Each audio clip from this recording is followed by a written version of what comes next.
യൂട്യൂബിന് വിട. സൂര്യയിലെ എല്ലാ പരമ്പരകളും സംരക്ഷണത്തിന് ശേഷം തികച്ചും സൗജന്യമായി സൺ നെക്സ്റ്റ് ആപ്പ് ഡൗൺലോഡ് ചെയ്യൂ. കണ്ടാസ്വദിക്കാം നിങ്ങളുടെ പ്രിയ പരമ്പരകൾ. ഞാൻ നിന്റെ അമ്മയാണ്, അതുകൊണ്ട് എനിക്ക് മാഷിനോട് പറയേണ്ട കടമയുണ്ട്. പറലതികെ, എന്താ നിങ്ങക്ക് എന്റെ മോളെ കുറിച്ച് പറയാനുള്ളത്? വിനയൻ ഇതുവരെ ചീരുവിനെ സംശയിക്കുമ്പോ ഞാനും ബാലേട്ടനും ഇവനെ കുറ്റപ്പെടുത്തി ചീരുവിന്റെ കൂടെ നിൽക്കോ ഇതുവരെ ചെയ്തിട്ടുള്ളേ. എന്നിട്ടും അവള് സത്യനുമായിട്ട് അടുപ്പം സൂക്ഷിക്കുന്നത് ശരിയാണോ മാഷെ?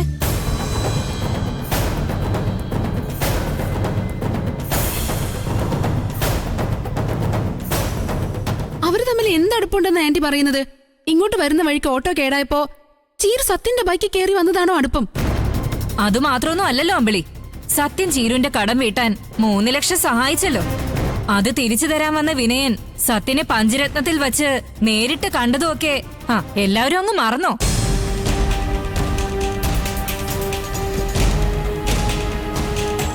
ആ കാര്യത്തിലൊന്നും ചീരുവോ സത്യനോ ഒരു തെറ്റും ചെയ്തതായി ഞങ്ങൾക്കാർക്കും ഇതുവരെ തോന്നിയിട്ടില്ല. നിങ്ങളിപ്പം നിങ്ങളുടെ മകന്റെ കണ്ണിലൂടെ ചീരുവിനെ കാണുന്നോണ്ടാ അവളെ സംശയിക്കുന്നത്. പിന്നെ ചീരും സത്യനും പരസ്പരം കണ്ട ഒഴിഞ്ഞു മാറി നടക്കേണ്ട കാര്യമൊന്നുമില്ല. അവളുടെ കഷ്ടപ്പാട് കണ്ട് സത്യനെ സഹായിക്കാൻ തോന്നിയിട്ടുണ്ടെങ്കിലേ അത് അവന് ഞങ്ങളുടെ കുടുംബത്തിനോടുള്ള ഇഷ്ടവും കടപ്പാടും കൊണ്ടാ. ആയിക്കോട്ടെ രഘു, അതുവരെ ഞാൻ സമ്മതിച്ചു.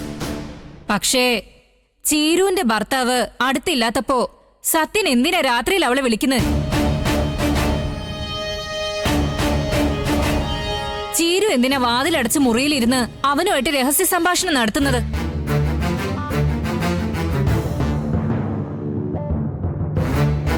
ഇതൊന്നും എനിക്കാരും പറഞ്ഞു തരേണ്ട കാര്യമില്ല. ഞാൻ അനുഭവസ്ഥയാ. ഇന്നലെ രാത്രി സത്യനും ചീരു സംസാരിക്കുന്നത് ഞാൻ കേട്ടതാ. സത്യനെ കണ്ട് ചോദിച്ചപ്പോ വിളിച്ചെന്ന് അവൻ സമ്മതിക്കുകയും ചെയ്തു.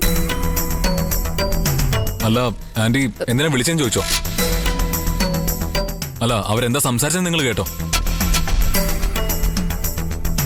അവരെന്തായാലും നട്ടപ്പാരൊക്കെ വിളിച്ച് ഇന്ത്യ പാകിസ്ഥാൻ തർക്കത്തെ കുറിച്ചൊന്നും ചർച്ച ചെയ്യില്ലല്ലോ.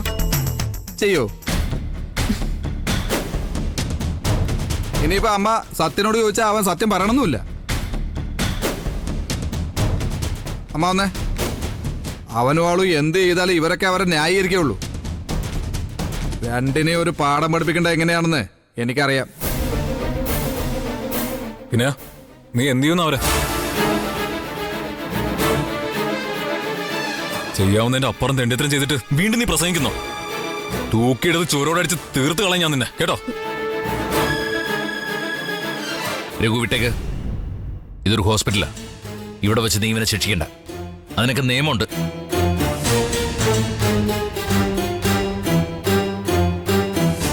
കൊണ്ടുപോ.